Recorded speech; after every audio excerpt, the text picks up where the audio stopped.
Hello, and welcome to Uplevel Your Rowing, the Masterclass series for masters rowers to help you train smarter, master mindset, and build healthy habits to help you skyrocket your rowing success.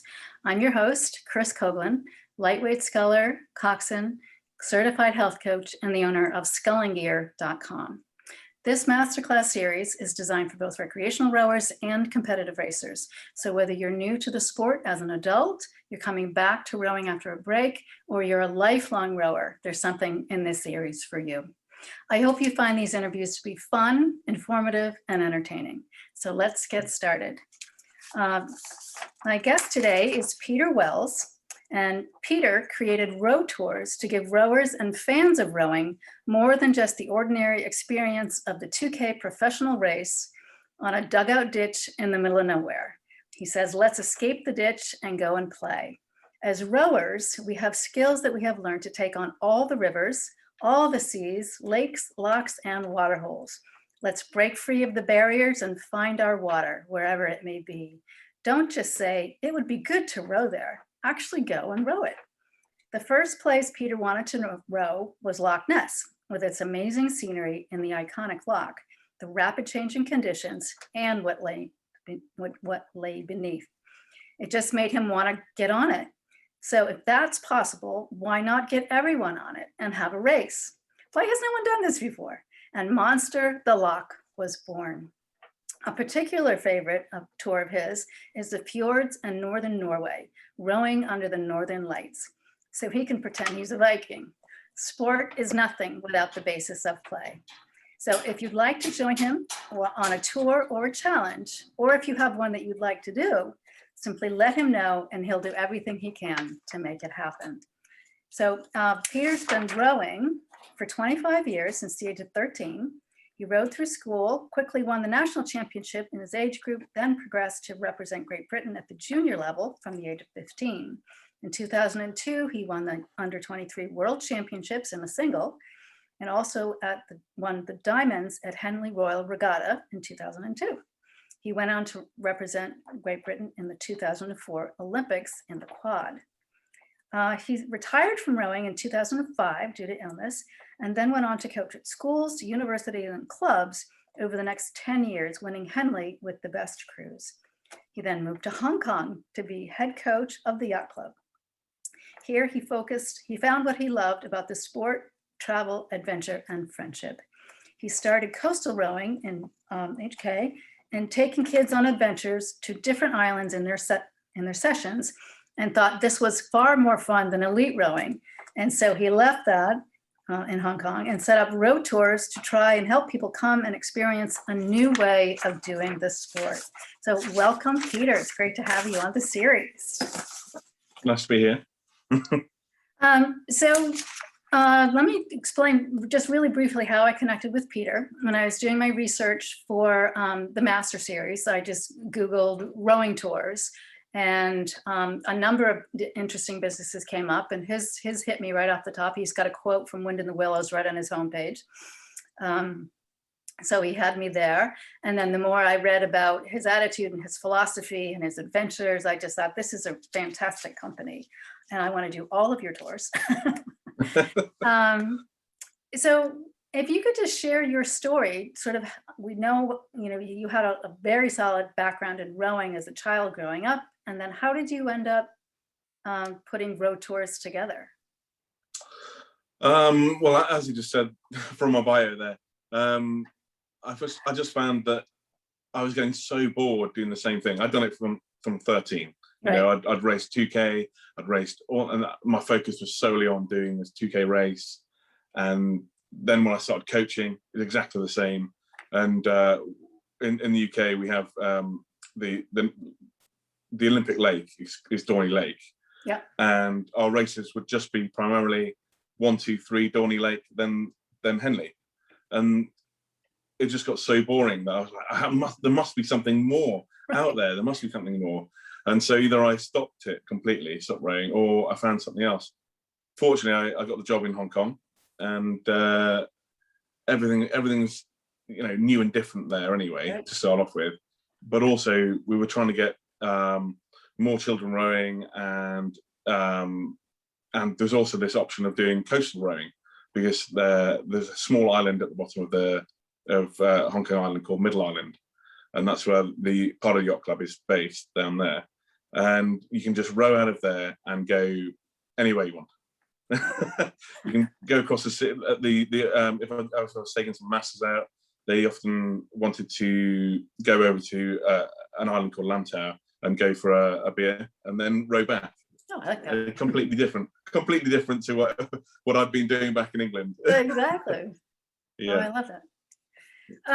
So let's talk about your company a little bit. Your company is basically weekend adventures, iconic events, and then longer, like week-long tours. Is that right?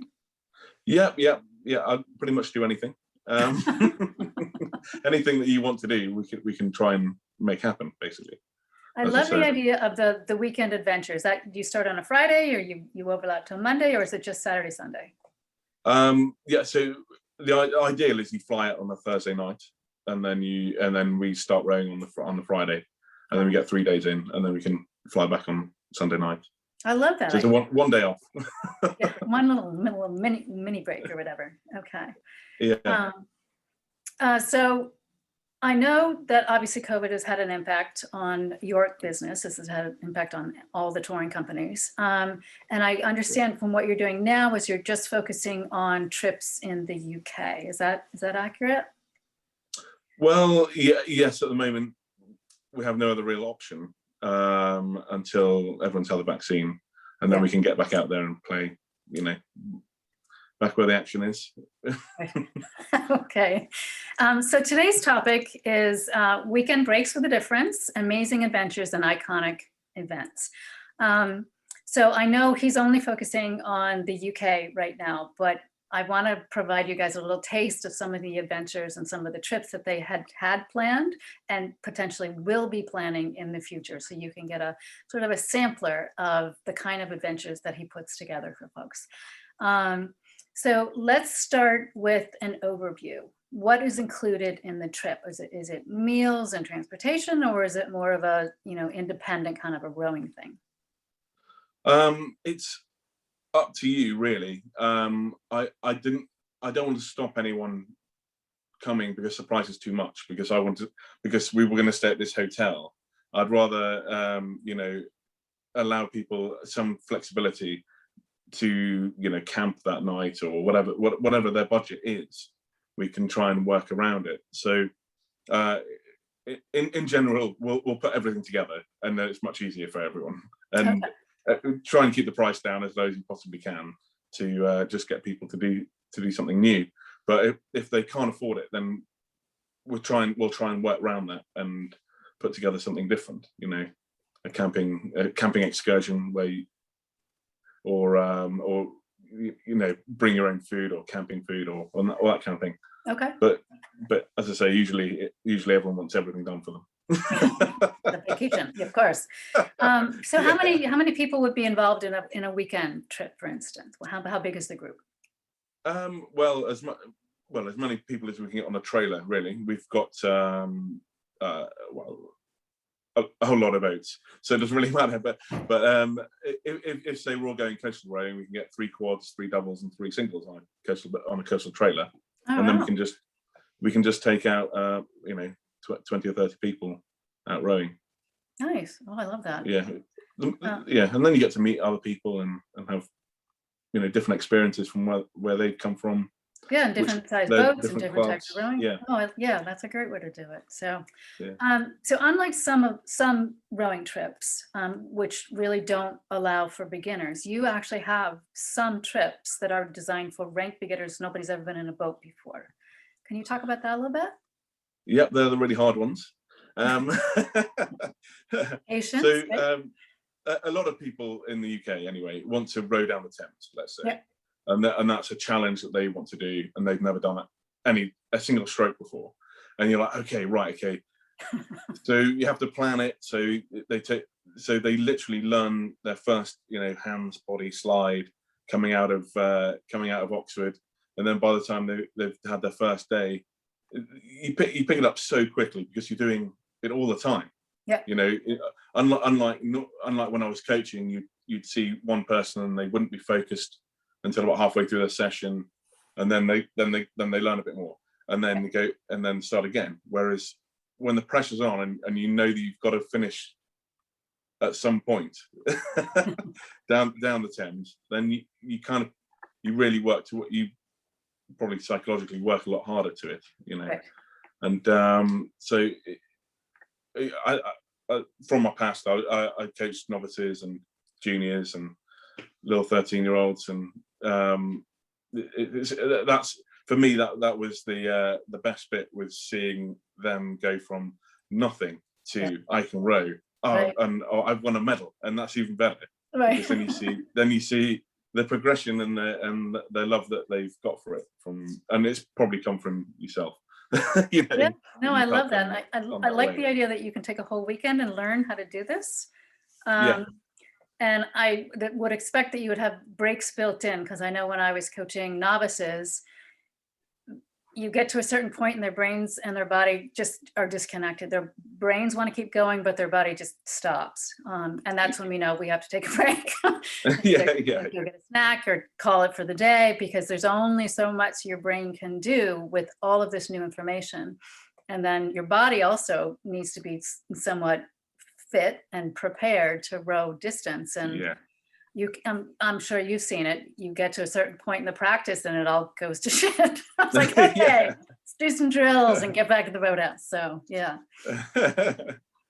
I imagine that is true. Yeah. You can build in breaks as you need to, as you see them start to break down. So yeah, but it's the same as if you got a bunch of my mates and we decided to do a trip, we'd still want to have a break every little while. Otherwise, you just you know, you can have I just want to power through. That's a rowing mentality, isn't it? I just want to power through. Want to get down the river as fast as I can. I do it in whatever time. And you're like, just stop, enjoy it, touch the water, enjoy that feeling.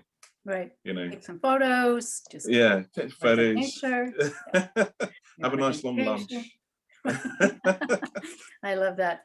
So he has a lot of really interesting trips and adventures on the website. So I'm just going to give you kind of an overview of some of the trips that you can take a look at. And obviously some of them are not available right now, but hopefully they will be at some point, so you can plan ahead. The first one I want to talk about is the Smuggler's Cove adventure. And that takes guests to Poldark country in Cornwall. Can you tell us about that one?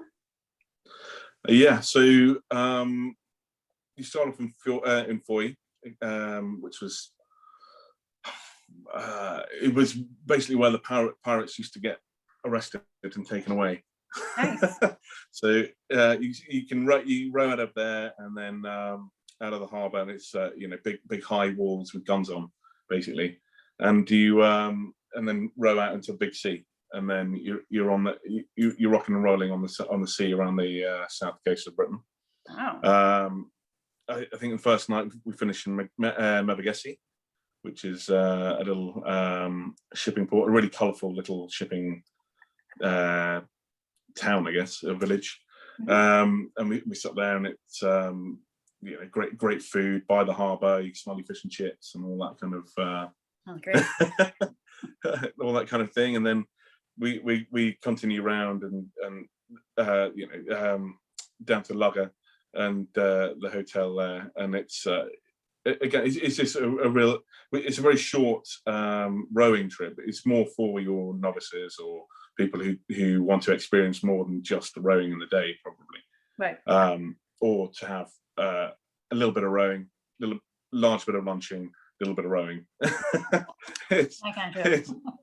It's more what it's for, and if they, you know, if you come with your partner and your partner wants to cycle around the coast, then they can, you know, and just run off it. But it's a really nice trip during the summer. Nice. Just because of all the water's beautiful, the beaches are really clean and fresh, and the food is absolutely amazing. All right, sign me up. Yeah. The next one is Castles and Islands, Northeast. What can one expect on that? Rough sea. Okay, this one's not for novices. No, I wouldn't say so. No, it can get really rough up there. That's where I'm from, Northumberland. So, and the Northumberland coast is where I grew up, really. And so have you ever heard of Grace Darling and the lifeboats? Mm-hmm. The Royal Lifeboat Association. Oh, okay. So that was the first boats came out of Tynemouth there, and ever, and that's where and so we'll be rowing out of there, which is it can be really, really rough. Obviously, that's why they set up the lifeboats. Right. But the lifeboats for those conditions, exactly. Yeah, but the beaches up in Northumberland, no one ever goes there, so it's absolutely beautiful. You know, the 5-star gold beaches or whatever it is. And if only it was a little bit warmer, it would be like rowing Australia, I guess. But Okay. there's the wildlife there is just differently. You got all the seals jumping around, the fish, and all the birds from all the islands coming around having a peck at you. So if you're a nature lover, Literally. you like rough conditions, you like a challenge, that's the one for you. Yeah. All right, next up is Ballycastle in Northern Ireland. And this one you say is for the Game of Thrones fans. What can you tell us about this trip? Absolutely. Well, we haven't done it yet. We were due to do it last year, but because of COVID, we haven't done it. Okay. But again, this is coming out of the top of Northern Ireland, and crossing that. I can't remember what the actual strait's called, but it's basically the Irish Sea. Okay. And you come across, and it's quite rough, and then you've got this lovely little really rough island where Robert the Bruce used to hide. So we can go into we can row to the cave, see where he used to hide from the English, cool. and then carry on our merry way to Scotland, basically. Got but it's more of a so probably a 2-day trip, one to the island and then one off the island and then into Scotland. But it's nice, okay. Very, very nice. All right, next I want to look at a few of the European tours, and these are longer trips. They tend to be 7 days or so. The first one is the Norwegian fjords. What can you tell us about that? Well, I mean, I think everyone knows the fjords are just the most amazing. Like, the cliffs are so high, and you're rowing down the middle of them, and you're just tiny compared to these massive mountains that are on the side of you. And then and the little tiny pockets of villages that just pop out are just amazing. And then the history of the Vikings, I guess, probably, I don't know whether it's made up or not, but it really gets you, the way that they actually came out of there before and past these places on the way to ransack the rest of the world, basically. So you can release your inner Viking. Yeah, but the huge, I just can't. The waterfalls that fly down are just it's completely different league, to most things you'll ever do, I would think. Or most of them I've done. Yeah, that's definitely a bucket list. The next one is called city hopping, and this is rowing down the Danube from the center of Vienna to the Slovakian capital of Bratislava. So what are the highlights of the city hopping trip? Well, to be honest, we do the longer version where we go all the way down the Danube, stopping all the capitals along the route. And I guess the water is going about 8 miles an hour. So you can literally cruise down without doing anything. Easy row. So but rowing through the big city of Vienna, we start off in the cut of the river, not on Danube itself, and then row into the Danube. And it's I mean, if all you've done is rowing in a fine boat on fine water, you're like, oh, whoa. Oh, take me back. Okay, it's not easy. I take it back. It's not easy. No, I mean, as long as you know how to navigate, as I say, because it's pushing you so quick, you should be fine. and then as long as you plan before trouble could happen, then you're there. But obviously we've got a boat behind you, and we'll pick you up, and you're in a boat that is prepared to do that kind of thing. So there must be some kind of training involved with some of these trips in terms of navigation and how you get through these cities and what not to do and stuff like that. Yeah, absolutely. Yeah, the safety is important, very important. Yeah. You don't want to get into trouble, Yeah. No, all right. no. And the locks are huge on the Danube as well. That's right, there are locks. That's a whole new experience for a lot of rowers who are not used to that kind of thing. We certainly don't have that. I think we have them maybe on some canal somewhere, but not very often. But yeah, that's a new adventure too. You have to learn how to do the locks. All right, so our next one is for those who want to explore the south of France. It's called the Sunshine Coast Trip. And this one goes around Cap Ferrat, which is one of the most beautiful places on earth. It goes from Nice to Monaco. So what can you tell us about that one? This one sounds like it might be a little easier. Yeah, well, it depends on the sea, but generally it's a nice bit of sea there, and it's pretty much always sunny.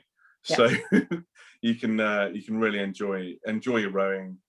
If you get tired, just pull into the beach, have a bit of a sit down and a cold drink, and then carry on. But as you said, the coastline is beautiful down there, and rowing into Monaco, let's say, is pretty cool. Obviously, yeah. So with all the yachts and all the mega money, yeah.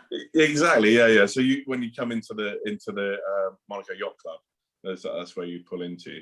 It's obviously whoa, yeah. Knob with the other half, right? All right. So last but not least, and I don't know that this one is going to happen just because of the timing, but you had a trip to Masters World in Austria, and this was going to be a 3-day trip starting in Germany and ending in Linz, which is where the Worlds were going to be held. So just tell us about that. If it doesn't happen this year, it might happen in the future. Well, I definitely want to do it. There's so you start off where on the Danube again. You start off in Passau where the blue Danube meets the dark water. So it's really quite a cool experience seeing that for starters. Yeah. And then we stay in little tiny Austrian village on the way down. And then on there's a huge bend that zips around. Okay. And the second night you stay on that top bend of coming around, and it I don't know, hopefully we'll get to do it, and hopefully we'll be able to take some people all the way down you from start to finish, but we'll see. But for the Worlds, I was just trying to think of something you could do than just do that little bit of racing that you might do. And nice whether or possibly leave. So you could leave out of Linz and go to Vienna. Oh, I like that. So after you're done racing, then you get in the boats and you go up and you can do your vacation touring thing. So exactly, yeah. Perfect. So I want to do that one too. All right. So as we wrap up, I want to just ask you for a quick takeaway. What is one action step that folks can take just to plan, say, a weekend adventure? What should they be thinking about? If it's your first one, don't bite off more than you can chew. Okay. So don't think you can do 30K a day every day for a week without really prepping for it. Okay. As rowers, we think we could probably do 30K once easily, easily, and then you go, I could do it again the next day, and then your hands hurt, and then everything hurts, and then you're like, I don't really want to do this. Not so much. So don't bite off more than you can chew, I guess. Okay. And also probably pick the right boat. Okay. So don't row in a fine boat. Okay. And think it's going to be all okay. All right. So for those of you who are just watching this and haven't heard about coastal boats and fine boats and stuff, fine boats are what we consider sort of the standard rowing shells, the very delicate, lightweight, long, skinny, somewhat flippable shells. And then there are other boats like coastal boats and gigs that are they're wider, they're much more stable, they're much more durable, And that's where those are boats that typically are more found in Europe, I would say, and in the UK than here. That's just starting to come here. We have some gigs in some parts of like northern Maine, and we have coastal rowing now in Florida, but it's all relatively new.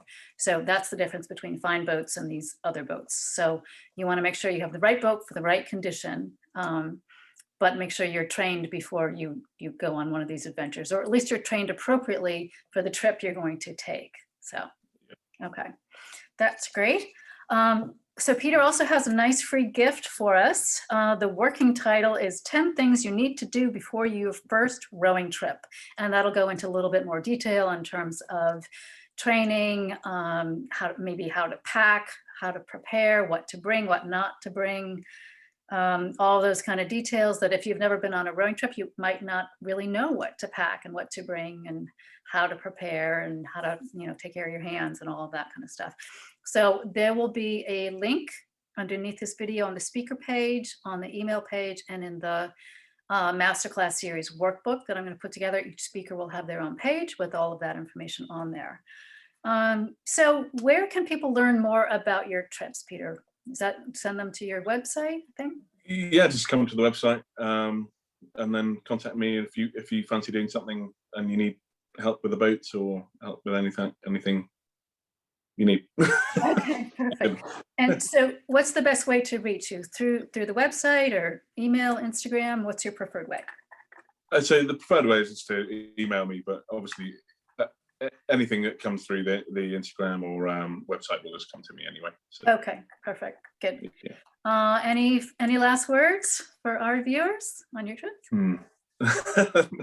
Get vaccinated. I don't think so. Yeah, hopefully we're all good and we can get back out and we can get to the coastal worlds this year and that kind of fun. That'd be great. That'd be great. Well, thank you for being a part of this Masterclass series. This has been really fun. I want to take all of your trips, so I'm going to have to figure out how to do that. If I can work from the road or work from the boat or work from, a little tiny village in Vienna.